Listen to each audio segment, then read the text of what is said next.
have now started arriving for the funeral of the former Lesotho Army commander, Maaparankoe Mahao. He was shot by other soldiers in what the government said was an operation to arrest him, but went wrong.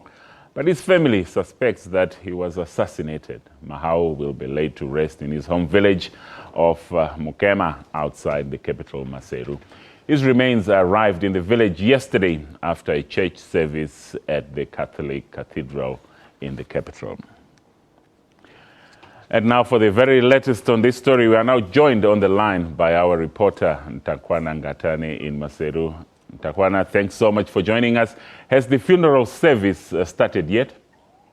Yes, indeed, Aubrey. The funeral started at 9 o'clock this morning. It was intended to start at 9, but started about an hour late.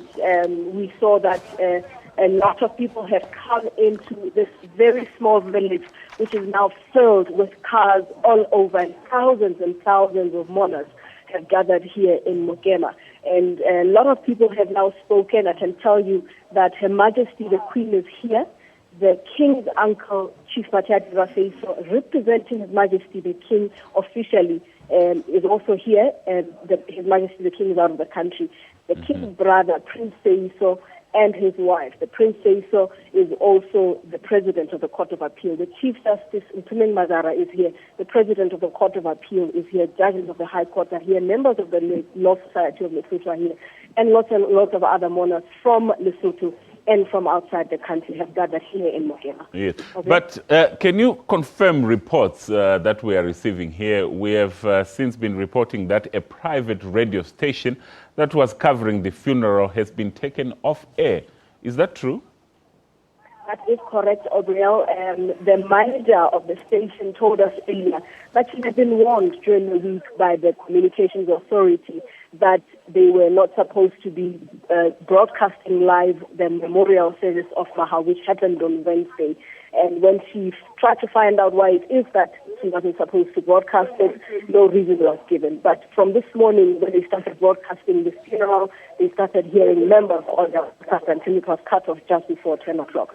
When we spoke to the Minister of Communications, he says he's not aware of any cut-off of any radio station that is happening in the country because all other radio stations are still on air. Now, you'll understand that here in Lesotho, radio stations broadcast through the Lesotho National Broadcasting Corporation, which gives each and every one of them transmissions through a central point, sort of your Fentech in South Africa. So they're able to, if they want to, switch them off and on. But at this point in time, as I said, the Minister of Communications says he's not aware of any such thing happening. But what I can tell you from here in Mokema, which is quite amazing and unusual in Lesotho, is that Mahao's widow has just spoken and she's still speaking to the people here. And people are amazed by the fact that she can actually stand up and talk to them. And we're just about to hear what she's saying. Oriel? Now, talking about the people who are attending this funeral, Nthakoana, we know that Mahao's family had earlier requested that members of the military and those of the government not attend the funeral.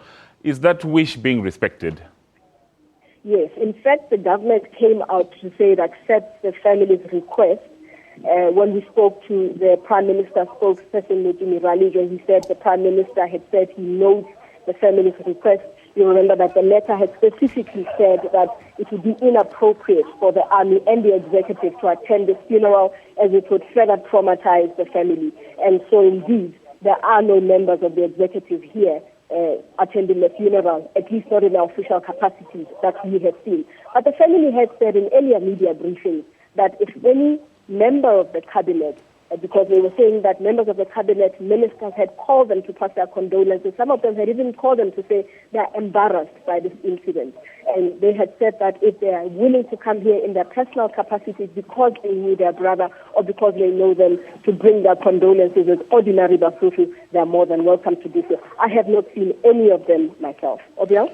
Right. Nthakoana, we also know finally that SADC has since called for a proper investigation into Mahao's death, and we know that the investigators are now in Maseru, but have they now started their work?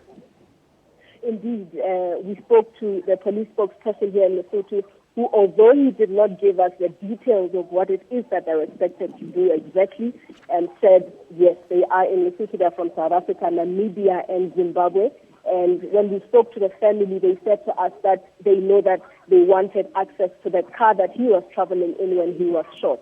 They also understand, the family, that the investigators will want access to the gun that shot him, as well as the car that he was driven in from the incident.